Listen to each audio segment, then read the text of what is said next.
Bienvenue. Aujourd'hui, on part pour un voyage express à travers les siècles pour explorer l'histoire de la poésie.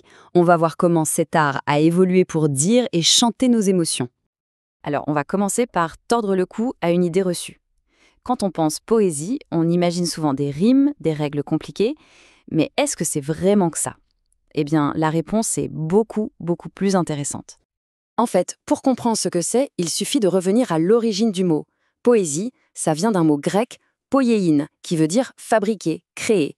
Donc, avant même d'être une histoire de rimes, la poésie, c'est l'art de créer quelque chose avec des mots.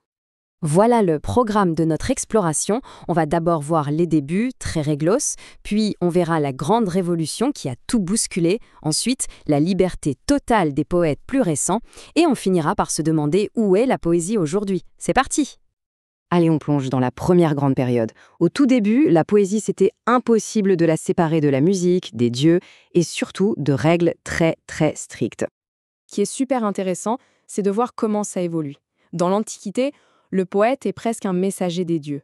Au Moyen-Âge, c'est un musicien qui chante l'amour. Puis à la Renaissance, ça devient un artisan des mots, qui cherche la forme parfaite. Et cette quête continue après, on pense à La Fontaine au XVIIe siècle, qui avec ses fables utilise des vers parfaits pour raconter ses histoires. Et le champion toute catégorie de la poésie à règles, c'est lui, le sonnet.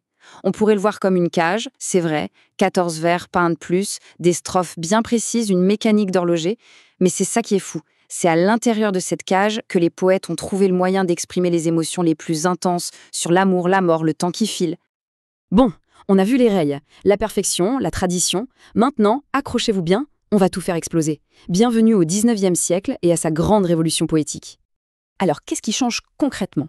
Eh bien, tout. Il y a vraiment un avant et un après Baudelaire. Avant, le but du jeu, c'était la belle forme, le respect des règles.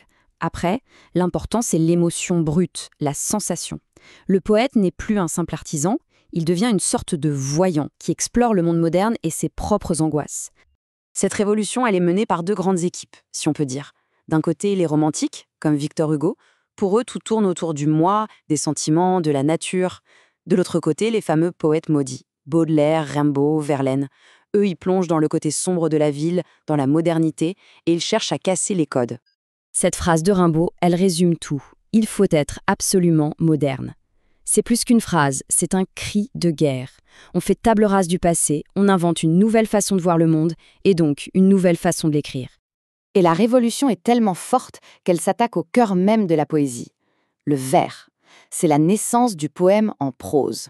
Attendez, de la poésie sans vers? C'est possible ça?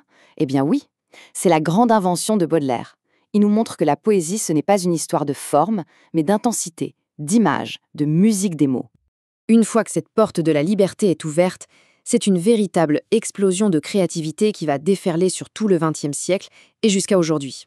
La libération est totale. Regardez par exemple les calligrammes d'Apollinaire.